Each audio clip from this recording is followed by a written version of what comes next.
बिस्मिल्लाहिर्रहमानिर्रहीम। खातिन हज़रात, मैं हूँ अख्तर अब्बास और आप सबको मेरा सलाम पहुँचे। ज़िंदगी में हार जीत चलती रहती है। खेलों में हार जीत होती है, बिज़नेस में हार जीत होती है, आप अपने मामलात में हारते हैं, रिश्तों को हारते हैं। ये एक ज़िंदगी का हिस्सा है। पर एक आम सवाल ये पैदा होता है कि अगर कोई मुफलिस पैदा हो जाए तो क्या वो मुफलिसी को हरा सकता है? देखिए, मुफलिस आप नहीं होते, मुफलिसी आपके घर में होती है, आपके वालिद के यहाँ या आपके दादा के यहाँ। हमारे यहाँ हमने अपनी आंखों से जो देखा है कि गांव और ख़ास तौर पे जो देहात हैं, वहाँ ना वालदा पड़ी होती थी ना वालिद पड़े होते थे, और घरों में उस वक्त पानी भी नहीं होता था, नहरों में पानी बहुत कम होता था। लेकिन सबसे ज़्यादा उनके बेटे और उनकी बेटियों ने पढ़ाई की, और पाकिस्तान के इस वक्त आला तरीन ओहदों पे वही लोग पहुँचे। बल्कि अगर थोड़ी आपको और तहकीक करें तो पाकिस्तान में जितने अफवाज के आला तरीन ज़िम्मेदार हैं, उनमें से भी कोई किसी अमीर तरीन घर का बेटा नहीं है। पाकिस्तान में जितने बड़े मुनासिब हैं, उनमें से वो लोग हैं जो बिलो मीडियोकर लोग थे। इन्होंने अपनी मुफलिसी को शिकस्त दी। बाप ने कैसे दी? अपनी उसने एफर्ट बढ़ा दी। अच्छा घर नहीं बनाया, उस ज़माने में मोटरसाइकिल होते थे वो नहीं लिए, अगर लेने की कोशिश की तो अच्छा बैल ले लिया, फिर ट्रैक्टर ले लिया, लेकिन अपने बच्चों और बेटियों को पढ़ाने के लिए अपने अच्छे कपड़ों की कुर्बानी दी, अपने आराम की कुर्बानी दी, उन्हीं कच्चे घरों में रहे। और फिर इनके बेटे और बेटियां ना सिर्फ आगे बढ़े बल्कि उन्होंने मुफलिसी की शिकस्त दी। उन्होंने अपने ख़ानदान की गुर्बत को और मुफलिसी को शिकस्त दी। वो एक शेर भी बड़ा खूबसूरत है, लाल अमृत से शुभ भरती का एक बड़ा खूबसूरत शेर है। किसी मुफलस किसी नादार के गुलशन की कली, सुबह के वक्त की शबनम को तरस जाती है। हम अगली बात रहने देते हैं। अच्छा, जो ताज़ा तरीन वाक़या सामने आया है उसका ताल्लुक कोयटा से है। कोयटा में बहुत बरस पहले फैसलाबाद से एक फैमिली गई, और ये बहुत मुफलस थे, गरीब थे। जो उस फैमिली का हेड था उसने वहाँ कोर्ट में जॉब कर ली, उसने वहाँ सरकारी जॉब कर ली, ड्राइवर बन गया। 8 बच्चे थे, यानी 5 बेटियाँ और 3 बेटे। और इत्तेफाक देखें कि दे वर नॉट मुस्लिम्स, उनका ताल्लुक बाइबल पढ़ते थे और ईसाई कम्युनिटी से थे। लेकिन बाप ने अपने बच्चों को बहुत आराम तो नहीं दिया, लेकिन जितना वो कमाता था अपने बच्चों की तालीम पे लगाया। इस वक्त आलम यह है कि उनके बच्चे, एक ने पीसीएस किया, दूसरे ने करके वो स्कूल में टीचर बना, तीसरा बैंक में है। यानी कोई बच्चा भी ऐसा नहीं है जो गुर्बत में हो। अभी जो लेटेस्ट हुआ, उनकी जो एक बेटी थी वो स्कूल टीचिंग में चली गई एग्ज़ाम पास करने के बाद। वहाँ उसने अपनी दोस्त बनाई। जिस बात को मैं बार बार आपसे कहता हूँ, कभी अपने बुरे दोस्त ना बनाइए। दोस्त वो बनाइए जो खूबियों में, रिसोर्सेज में भी आपसे अच्छे हों। उसकी जो दोस्त थी, उसकी बहन ने सीएसएस किया और कोयटा की असिस्टेंट कमिश्नर बनी, सना शायद उसका नाम था।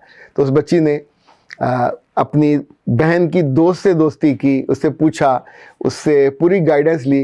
फिर उसने सीएसएस का एग्ज़ाम दिया, 2-3 दफ़ा दिया, नहीं पास हो सकी। तो क्या उसको हौसला हिम्मत हार देनी चाहिए थी? अगर हार जाती तो मुफलिसी जीत जाती, गुर्बत जीत जाती। उसने हौसला नहीं हारा, फिर उसने पीसीएस का एग्ज़ाम दिया, और अभी हाल ही में जो सूबे में असिस्टेंट कमिश्नर मुंतखब हुए, तो उसमें वो जो बच्ची है, मारिया शमून उसका नाम है, टायर ड्राइवर की बेटी, और वो भी एक कम्युनिटी से ताल्लुक़ रखने वाली बच्ची।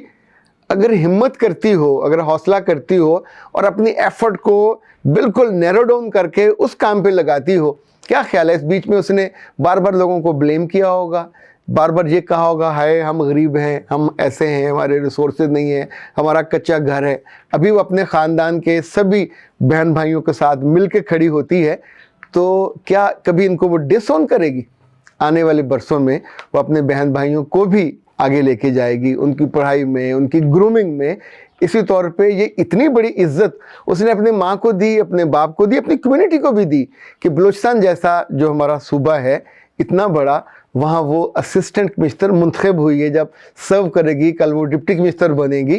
तो आप अंदाज़ा कीजिए, ये जो गुर्बत है, ये जो मुफलिसी है, कभी कभी तो मुझे लगता है ये लोगों के अंदर होती है, उनके थॉट्स में, उनके ख्यालात में, तो वो तो कभी नहीं जाती। अगर माल में हो तो भी जा सकती है। पिछले दिनों पाकिस्तान में बिल गेट आए हुए थे। बिल गेट का एक बहुत साल पहले मैंने उसकी किताब एक देखी, बड़ी खूबसूरत किताब उन्होंने छापी थी। उसमें उसकी बीवी का और उसकी वालदा का भी जिक्र था, लेकिन उसके इस थॉट का भी जिक्र था। उसने कहा था कि अगर आप गरीब पैदा होते, ये तो कोई नहीं, इट्स नॉट योर फॉल्ट, लेकिन अगर आप गरीब रह के मर जाते हैं, इट्स योर फॉल्ट। इसी तौर पे याद रखिए, जैसे मेरे रब ने अपने कलाम पाक में कहा है कि अल्लाह तो लोगों को यानी बेहतरीन उनकी नेचर पे पैदा करता है, मुस्लिम पैदा करता है, फिर उनके माँ और बाप उनको ईसाई, मजूसी या जो होते हैं वो बना देते हैं। फिर वो अपनी अक्ल से, दानिश से उस वक्त में जब वो ज़िंदगी गुजारते हैं तो ज़िंदगी के बेहतरीन असूल सीखते हैं, ज़िंदगी की बेहतरीन जो रवायात हैं वो सीखते हैं, अपनी ज़िंदगी में लेके आते हैं, अपने बच्चों की ज़िंदगी में लेके आते हैं। तो नतीजा ये होता है कि जब वो ज़िंदगी से रुखसत होते हैं तो ज़िंदगी उनको उनके माँ बाप के या उस पुराने रेफरेंस से याद नहीं करती, ज़िंदगी उनको उनके रेफरेंस से याद करती है कि उन्होंने कैसे, लाइक एक सिपाही अगर हिम्मत करता करता सिपह सालार बन जाता है तो कोई याद नहीं करेगा कि तैमूर लंग की टांग कहाँ टूटी थी, किसने तोड़ी थी, कैसे कटी थी। तो याद ये होगा कि वो एम्परर था, वो बादशाह था, उसने इतनी फतूहात की। लोगों को वो जो बुरा वक्त है वो याद नहीं रहता। हमारी रूहों को भी अच्छे वक्त की तलाश होती है, और अच्छे वक्त के लिए लोगों से जो कंपैरिजन है वो ये नहीं है कि उनको देख के इंसान सुड़ना कुड़ना और अपनी ज़ुबान दराज करना शुरू कर दे। लाइक अगर आपके घर में किसी के पास इज़्ज़त ज़्यादा है, दौलत ज़्यादा है, करीबी दोस्तों में, करीबी अजीज़ों में एक ऑप्शन है कि हम उनके बारे में जलें, सुड़ें, हसद करें और इस हसद में खुद ही जल के मर जाएं। ये बच्ची मारिया शमून ये कर सकती थी कि कहती कि ये तो मुसलमानों का मुल्क है, यहाँ उन्हीं का हर तरफ गलगला। अभी पिछले दिनों एक और कम्युनिटी के, गालबन इन्हीं की कम्युनिटी के साहब थे, उनको फ़ौज में लेफ्टिनेंट जनरल का ओहदा दिया गया। इसी तौर पे जितनी मुख्तलिफ फोर्सेज हैं, मुख्तलिफ अदारे हैं, कितने ऐसे लोग होते हैं जो मेन स्ट्रीम के होते हैं या छोटी कम्युनिटीज़ के, पर अगर वो अंदर से उनके अंदर गुर्बत नहीं है और उनका दिल और उनका ज़र्फ़ और उनकी अकल और उनकी फ़हम और उनकी मेहनत और पूरी शिद्दत से लगन के साथ वो सफ़र पे निकलते हैं और उन सारी शराइत को पूरा कर लेते हैं जो उस कामयाबी के लिए दुनिया ने रखी होती हैं, मुल्क ने रखी होती हैं या अदारों ने रखी होती हैं। दुनिया में अपनी मर्ज़ी नहीं चलती। जिस जगह आपने जाना है, जिस मुकाम पे, जिस कुर्सी पे बैठना है, जिस इज़्ज़त को आप चाहते हो कि आपके सर पे वो ताज बन के जगमगाए, तो उस इज़्ज़त की कीमत तो होती है। कहीं वो कीमत सिंसेरिटी की होती है, कहीं वो दिन रात जागने की होती है, कहीं लोगों को देखकर सीखने की होती है, और कहीं अपनी खूबियों को, अपनी महारतों को इतना पॉलिश करके कि जिससे जब मुलाकात होती है, जब आप टेस्ट देते हैं, जब आपका वाइवा होता है, जब आपका इंटरव्यू होता है, तो आप वहाँ इब्तदाई मुंतखब लोगों में शुमार किए जाते हो। और फिर एक वक्त आता है कि आप पूरे सूबे में ऐसे नुमायाँ होकर ग्लो करते हो कि जैसे ग्लो करने का हक है। आबाद रहिए, शाद रहिए। अख्तर अब्बास को दीजिए इजाज़त। अस्सलाम वालेकुम।